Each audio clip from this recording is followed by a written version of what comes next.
탐구 실험 보고서 발표 시작하겠습니다. 저는 양력을 이용한 비행기 원리를 중심으로 비행기가 뜨는 원리를 알아보았습니다. 먼저 탐구 동기는 비행을 하기 위해 양력이란 개념이 매우 중요하며 이러한 양력이 어떻게 작용하는지에 대한 의구심을 바탕으로 본 탐구를 시작하게 되었습니다. 또한 실험 결과를 통하여 현재의 비행기의 형태에 대해 이해하고자 하였습니다. 탐구를 시작하기 전에 양력이란 기본 원리를 이해하고 시작하였습니다. 비행기는 날개의 모양과 공기와의 맞닥뜨리는 각을 통해 하늘에 떠 있을 수 있게 됩니다. 비행 시 날개의 주변에는 공기의 흐름이 생기는데 이 공기는 날개의 앞부분에 부딪혀 두 갈래로 나누어지게 됩니다.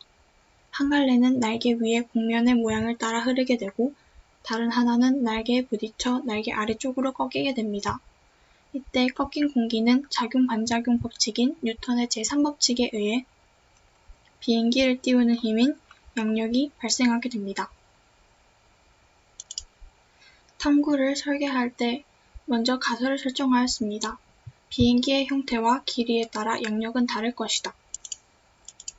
실험 설계를 하였을 때 양력의 차이를 알아보기 위해 종이 비행기를 이용하였으며 비행기의 형태와 길이에 대하여 아래와 같이 실험하였습니다. 먼저 기준 비행기를 만듭니다.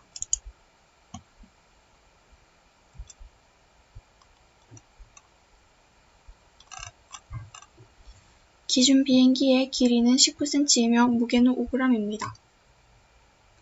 기준 비행기에서 형태를 준 비행기인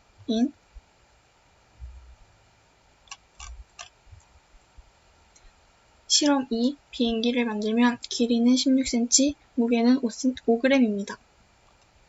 비행기 앞부분을 접어 올렸기 때문에 길이가 3cm 줄어들었고 덜어낸 부분은 없기 때문에 무게는 동일합니다. 실험 3으로 비행기를 실험 2 형태의 변화를 준 비행기에서 또다시 길이의 변화를 준 비행기입니다.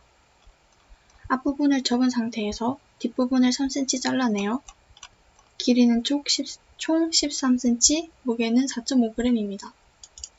실험 수행은 사람의 힘을 동력으로 사용하기 때문에 동일한 힘과 방향을 작용하지 못한 한계점이 있으나 최대한 동일한 힘과 방향으로 수행하고자 하였습니다. 또한 실험 시 바뀌는 바람의 영향을 제어하지 못한 한계점도 있었습니다. 하지만 최대한 노력해서 고정된 자세와 힘으로 비행기의 아래에 접힌 부분을 잡고 최대한 손을 뻗어 던지고 비행기의 비행시간을 타이머를 이용하여 던진 순간부터 땅에 닿을 때까지의 시간을 측정합니다. 위 방법을 총 각각 10회씩 측정합니다. 총 10회를 측정한 값으로 평균과 표준 편차를 구하고 그 결과로 비행기의 형태의 차이와 양력 간의 관계, 비행기 표면적과 비행기 시간 변화와의 관계를 알아보고자 하였습니다. 총 측정값이 이렇게 나왔습니다. 결과값을 해석해보자면 실험 첫 번째, 기준 비행기는 비행 평균 시간이 제일 짧고 표준 편차는 제일 길게 나타났습니다. 앞부분에 양력이 가장 적게 작용하고 날개 표면적이 가장 넓은 형태였습니다. 작은 양력으로 인하여 비행 시간이 가장 짧은 것으로 보입니다. 날개의 표면적이 가장 넓기 때문에 표준 편차가 가장 적을 것으로 생각했으나 날개의 형태가 삼각형의 형태로 가장 바람의 영향을 많이 받는 것으로 보입니다.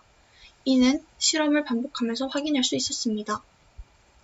실험 2 형태의 변화를 준 비행기 비행 평균 시간은 중간이었고 표준 편차는 제일 작게 나타났습니다. 기준 비행기에서 앞부분을 3cm 위로 접은 형태로 앞부분의 양력이 가장 많이 작용하고 날개의 표면이 적은 등변 사다리꼴로 실험 1보다 좁지만 실험 3보다는 넓은 면적입니다. 실험 1, 2, 3 중 가장 큰 양력을 받아 비행 시간이 가장 길 것으로 생각하였으나 두 번째로 비행 시간이 깁니다. 날개의 표면적이 실험 1보다 좁기 때문에 표준 편차가 실험 1보다 클 것으로 생각했으나 3개의 테스트 중 가장 표준 편차가 작았습니다. 실험 3. 실험 2 비행기에서 길이에 또 다른 변화를 준 비행기. 비행 평균 시간은 제일 길고 표준 편차는 실험 1과 비슷한 결과였습니다. 기준 비행기에서 앞부분을 3cm 위로 접은 후 비행기의 길이를 3cm 줄인 형태로 앞부분에 양력이 가장 많이 작용하는 형태이면서 날개의 표면적은 가장 좁은 형태입니다. 큰 양력으로 인하여 비행 시간이 가장 긴 것으로 보입니다.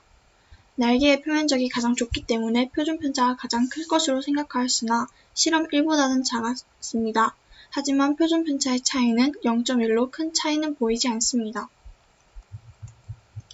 이 탐구 실험을 하게 되면서 알게 된 점과 느낀 점은 실험과 검증 과정을 거치면서 가설과 일치하는 부분도 있었고 일치하지 않는 부분도 있었습니다. 그 원인을 생각해보니 실험의 한계점에서 찾은 것 같습니다. 실외에서 종이 비행기를 날릴 때 바람의 영향을 받아 표준 편차와 비행 평균 시간이 예상과 달랐습니다. 또한 형태와 길이에 따라 어떤 기준이 비행 시간에 영향을 미치는지 알았지만 구체적으로 어떤 형태가 가장 적합한지 또 길이가 얼마일 때 가장 잘 날 수 있는지는 앞으로 더 알아봐야 할 것 같습니다. 기존 이론으로는 양력이 발생할 수 있는 기준이 충족된다면 모든 물체가 날 수 있을 거라 예상했지만 생각보다 자체 동력을 가질 수 없는 물체가 비행하는 일은 쉽지 않았습니다. 하지만 양력도 그저 정해진 값으로 받는 것이 아니라 때에 따라 다르다는 점을 알 수 있어 앞으로 더 많은 비행기가 만들어질 수 있고 점점 더 발전해 나갈 수 있을 것 같다는 느낌을 받았습니다. 감사합니다.